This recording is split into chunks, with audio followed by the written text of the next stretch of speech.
incredible. And when you see that aircraft, it just makes you really thankful for all the safety checks that go into running this one of the world's safest air transportation systems. Thank you. Okay, we'll take questions now from the first responders, please. Good morning, Momin Qureshi from 680 News Radio. My question really is, last check, the wreckage was still out there on the runway. I just wanted to know if we know how long that will be out there and what kind of impact that's having on service here at the airport. Yeah, so as I shared, yes, that the remains of the aircraft will remain on the runway while the investigators are performing their reviews. We expect that that could be about 48 hours. And so until that time, 2 of our runways will remain closed, and that is affecting the volume of traffic that we're having. So passengers should be looking and working with their airlines, checking our website for information on delays and potential cancellations as well for the next several days. Just as a follow-up to that, then, I've been upstairs, as many of us have, talking to passengers, and many of them, most of them, all of them really are understanding of the ripple effect, but are extremely frustrated by the lack of information or conflicting information. So just what do you say to your passengers right now who are trying to get themselves on flights to their destinations but are left feeling frustrated by conflicting information or a lack of information? Yeah. We are here very much at the airport to support and provide passenger care for people that might find themselves here at their airport and have their flights disrupted. So we'll continue to provide that customer care for them. But in the interim, please do check with your airlines, check your website, and check your apps for your most updated flight information.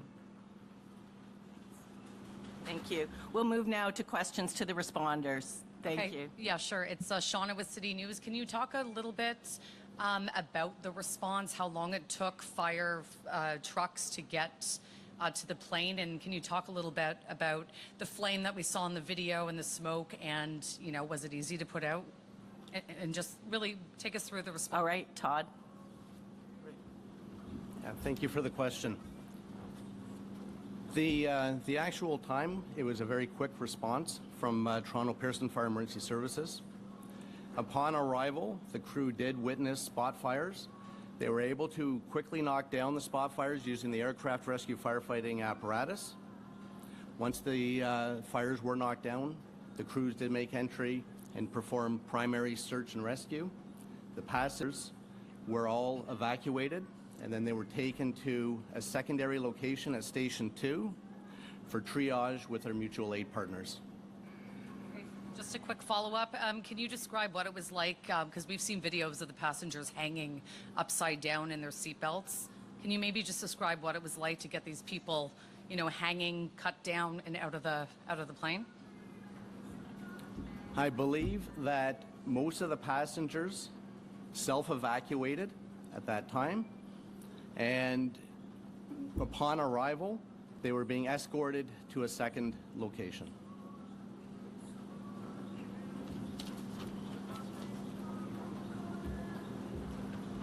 Hello, Nate Foy, Fox News. I'm just seeking some clarity from a first responder's perspective on the elements and how they played a role in your efforts yesterday. I know a lot of people are hoping for some clarity on what the fire chief said, and it sounds like you guys won't give us that, but can you tell me what it was like out there on the runway as you were doing your job? Was the runway dry, and the wind gust, how did it impact you?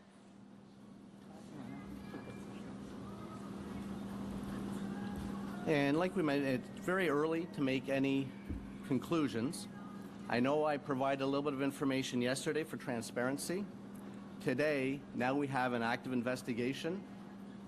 Therefore, any of those questions would have to be directed toward Transportation Safety Board.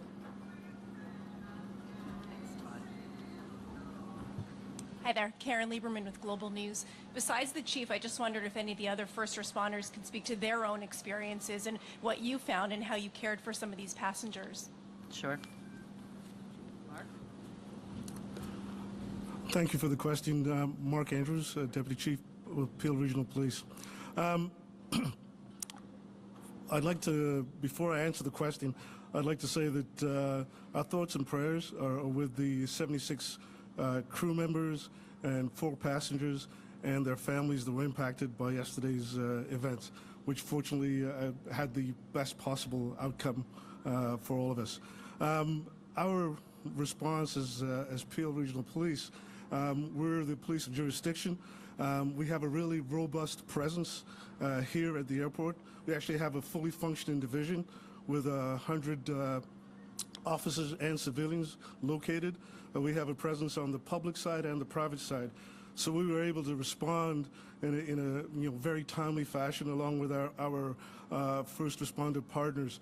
The conditions were difficult, but I will say this, that we regularly practice with our partners in fire and EMS and the GTAA and Transport Safety Canada. So we were prepared for this event, as extreme as it was. And our men and women, not only in policing, but across all the first responder services, did a tremendous job. And in my mind, no doubt saved lives. So I'd like to acknowledge that.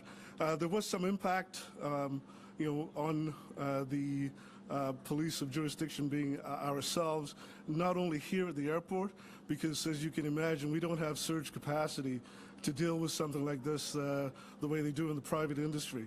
We had, at one point we had 50 police officers responding to the circumstances here at the airport and the surrounding environment.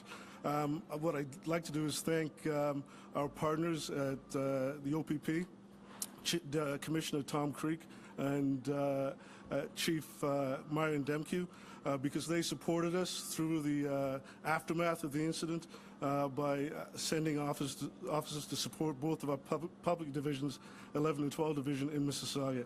All in all, it was a great response by first responders supporting GTAA and our TSB partners, but it's something that we've practiced and we're well prepared for should this happen again going forward. Mississauga Fire and Communications Services received the 911 call. It's called a crash alarm, so we get it directly from Pearson into our communications center. So we had a very quick response. We had 6 apparatus from Mississauga Fire respond. It was a combination of aerials, engines, and squads. In addition, we sent our command vehicle and also a tanker. We also had an acting platoon chief, a district chief, and myself that attended the scene. I took a position within their emergency operations center. Just to reiterate what Deputy just said, annually our firefighters participate in joint training with Pearson Fire at a location called Festi. It's a training facility. Our primary response is to assist with water supply, search and rescue, rehab, and medical support. The Mississauga Fire and Emergency Services and Mississauga Office of Emergency Management participates in 2 annual emergency exercises that are held at Toronto Pearson International Airport each year, including a high-level tabletop command exercise and a full-scale boots-on-the-ground emergency exercise. In addition to the exercises conducted each year at Toronto Pearson International Airport, the City of Mississauga conducts its own functional emergency exercise, and we did that in 2021, examining an aircraft accident occurring within the City of Mississauga. This exercise included partners from various organizations, including those represented in the exercises held here regularly at Pearson. The Mississauga Fire and Emergency Services and OEM provides emergency management training to regional partners from various organizations who may be involved in the response to an aircraft accident, amongst other emergencies. The Mississauga Office of Emergency Management can also serve as a conduit between the city and the Provincial Emergency Operations Centre if provincial-wide coordination for the response and recovery of community impacts during an emergency is required. During an aircraft accident, the Mississauga Office of Emergency Management can assist in the coordination of providing municipal services if requested by our community partners who may be impacted in the event. This could include transportation like buses, facilities, or heavy equipment. The City of Mississauga has developed its own aircraft accident emergency plan, which conforms with and operates in conjunction to the airport emergency plan developed by the Greater Toronto Airport Authority. Thanks. That was a fulsome response. I just also wondered if anyone can speak to the nature of some of the injuries. Do you want to speak to some of the nature?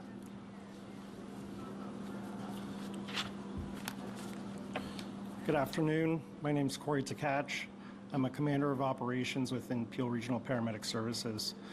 So upon our arrival of the crash site, our staff were faced with a multitude of different injuries, mainly stemming from back sprains, head injuries, anxiety, some headaches, nausea and vomiting due to the fuel exposure. So those were the common sort of injuries that we had come across. Any more questions? Please, Mal Hamidi, Canadian Press. Just want to follow up on this rescue effort. Can you please provide some details on the timeline? How long did you, I mean, paramedics and firefighters did it take for them to get to the airplane, and how long did it take for them to evacuate the airplane? Okay, Todd, you want to take that? Yeah, the response from Toronto Pearson Fire Emergency Services was minutes. Because there is an active investigation, we won't be able to provide the details, but it was a very quick response from Fire Emergency Services as well as our response partners that just spoke. Can you please also comment on the role that flight attendants played in evacuating the airplane? We saw some videos on social media where basically doing their job, helping passengers get off the plane. Can you please comment on their role in this? Sure, absolutely. We train for such events. We're very well prepared and trained, and the firefighters responded textbook. They were able to knock down the fire. They're able to assist the passengers getting off the plane, and then performing triage and then response to the hospitals.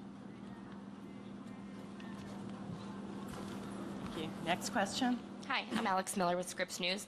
I know you can't confirm what you saw on the runway, but can you confirm that the runway had been coded as fives across the board as a wet runway for the pilots, which is a runway with light snow or slush? Sorry, I don't know if I followed that question. Do you want to answer, or do you want to repeat it? Did you get it? Yeah, like I mentioned earlier, because there is an active investigation, that will have to be directed towards the Transport Safety Board, please. Hi, Jessica Murphy, BBC News. I want to go back to something Mr. Andrews said. You talked about difficult conditions that rescuers faced on the ground. I'm hoping you could go into a bit more detail. Sorry, with who said? Sorry? BBC. Oh, No, sorry, you... Peel Regional Police. Peel Regional Police? Thank you for that question. The conditions that I was speaking of is the environmental conditions, the cold, the wind, the fact that we were still having the occasional snow, but those are conditions again that we're used to working in as first responders, and our people, along with the other first responders, did a tremendous job of responding in those conditions. It's part of the environment that we operate in. Megan Fitzpatrick from CBC News. What can you tell us about the child that was airlifted to sick kids? Do we know if the child was on somebody's lap or buckled in? What can you tell us about the nature of their injuries? No, we don't. I'm sorry. You don't know if the child We was do on not a know. lap? No, we don't have those details. Can you give us an age range of the passengers on the plane? We don't have that either. I would direct that to Delta. Okay, we're going to take two more questions. Okay. And just one more on of the two that are in hospital, is one of them the child? We're not sure either. I have a quick question for fire. Did fire responders fear the spread of the fire, and can you speak to the properties of jet fuel? How flammable is it? How much time did that give you to tame it? Okay. Did you hear the question? Okay. It's on the jet fuel, like whether they were... Yes. upon arrival, there was jet fuel and there was flames. We do have specialized aircraft rescue firefighting equipment that carries water, foam, and dry chem, and that it is utilized to smother and cover up the jet fuel to provide mean-free egress for the passengers. So we do have the appropriate equipment and the appropriate training to mitigate that emergency. Okay, we'll take the last question. Just like a last question on the nature of the injuries. The people who were more seriously injured, those who were at one point in critical condition, what type of injuries were those? Are we talking about like broken bones, serious sprains? I think the paramedic did speak to that a bit, but he can come back and reiterate. Yeah. So on the initial assessment in any mass casualty incident, we do a triage of patients. And yes, some patients were deemed to be critical at that time. And we make that assessment based on our initial contact, what the patient's complaining of, the fact that they were involved in a plane crash. And some of those determinations happen quite quickly in the short amount of time that we spend with that patient to ensure that they're receiving the quickest care possible. And there are times when further care occurs and those conditions get downgraded. So from critical to like serious and non-life-threatening. There are times in scenarios like this where somebody may be complaining of like abdominal pain or a head injury, and we may err on the side of caution to deem them critical because we can't see inside their skull, we can't see inside their abdomen, but based on some of their vital signs and other determining factors, that's when sort of the decision to make them a critical patient would have occurred. So in terms of like the acuity of injuries, perhaps the most acute would be that like the back sprain or the head injury possible. Yeah, a head injury from an acuity state is obviously very dangerous. The issue is we obviously can't see inside the head at that time, right? So. Well, thank you all for coming today. We really appreciate it. I really thank all the responders as well for their time to come today and explain the situation on the ground. We will continue to give more updates on operations, Toronto Pearson, but from this going forward now, it is an active investigation, and we can expect hopefully to hear some news from the investigators. Thank you.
Was there snow on the runway? I couldn't tell you.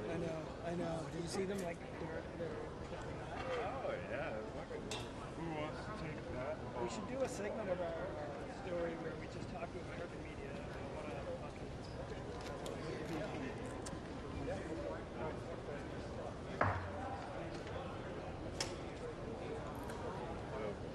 Bad luck.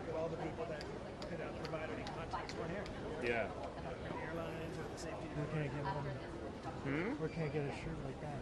I'll wear it to work. What size are you? I'll pick one up.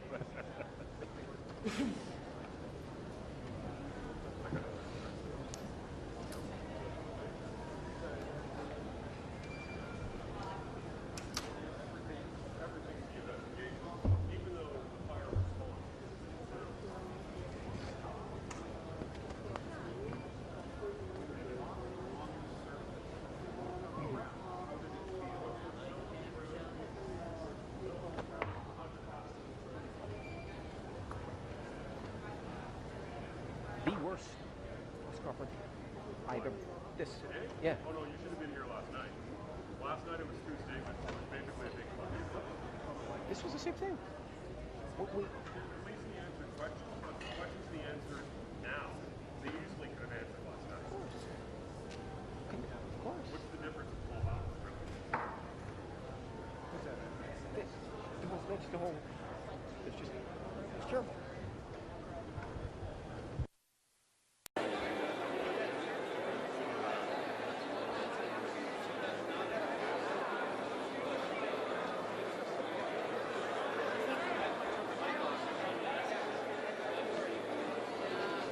Is your mic still on over there? Is my mic on?